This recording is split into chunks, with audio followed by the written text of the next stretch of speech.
ముందుగా పరబ్రహ్మ నామ సంవత్సరం శుభాకాంక్షలు. మేషరాశి ఫలితములు. ఆదాయం 11, వ్యయం 5, రాజపూజ్యం 2, అవమానం 4. ఈ సంవత్సరం విద్యార్థులకు గురుబలం బాగుండడం వలన మంచి మార్కులతో ఉత్తీర్ణులు అవుతారు.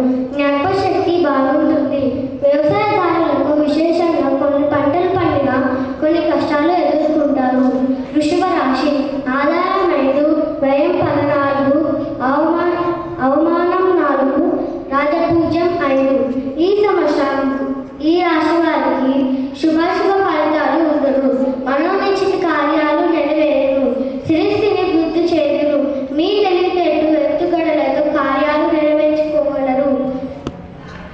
విదేశాల్లో ఉద్యోగాలు చేసే వారికి మంచి యోగం ఉంది. విద్యార్థులకు శ్రమకు తగ్గ ఫలితం లభించును. మిథున రాశి. ఆదాయం 8, వ్యయం 11. ఈ రాశి వారికి కుటుంబ కారకుడైన బుద్ధి బలం గరుడు బలీయంగా ఉండును. ఏ వ్యాపారమైన తలపెట్టినా విజయం సాధించగలరు. నూతన గృహలాభం. ఉద్యోగులకు అనుకూలమైన కాలం. రాజకీయ నాయకులకు మంచి గుర్తింపు వస్తుంది. వ్యవసాయదారులకు 2 పంటలు బాగా ఫలించును. కర్కాటక రాశి. ఆదాయం 2, వ్యయం 11. ఈ రాశి వారికి నూతన ప్రయత్నాలు లభించును. చిత్ర విచిత్ర వక్రమూలక ధన వ్యయం.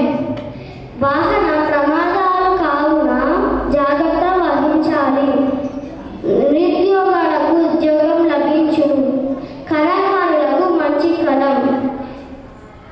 వ్యవసాయదారులకు విశేషంగా పంటలు పండుతాయి. సింహరాశి. ఆదాయం 5, వ్యయం 5. ఈ రాశి వారికి ఊహించలేని అద్భుతాలు సంఘటనలు జరుగును. బంధుమిత్రులతో సమయస్ఫూర్తి మెలగాలి. రావాల్సిన సొమ్ముకు ఆటంకం. ప్రతి విషయంలో అడ్డంకార భయం. వ్యాపారులకు ఈ సంవత్సరం మిశ్రమంగా ఉండును.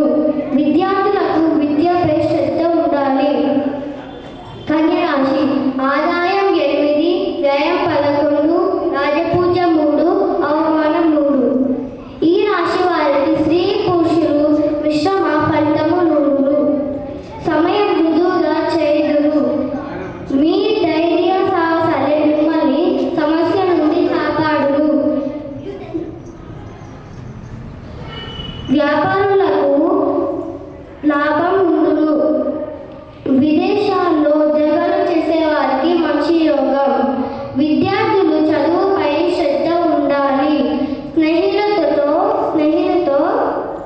కాలక్షేపం చేయుదురు. తులరాశి. ఆదాయం 5, వ్యయం 14, రాజపూజ్యం 6, అవమానం 3. ఈ రాశి వారికి ఏ పైన చేసినా జయం కలుగుతుంది. రావాల్సిన సొమ్ము వచ్చును. ఒడిదుడుకుల నుంచి బయటపడును. మీ నిజాయితీ మిమ్మల్ని కష్టం నుండి కాపాడును. విద్యార్థులు ఇతరి వ్యాపకం లేకుండా మంచి మార్కులతో ఉత్తీర్ణులు అవుతారు. విదేశ చదువుల గురించి ప్రయత్నాలు లభించును. వృశ్చిక రాశి. ఆదాయం 11, వ్యయం 5. ఈ రాశిలో ఉన్న అన్ని రంగాల వారికి జయం కలుగుతుంది. మీ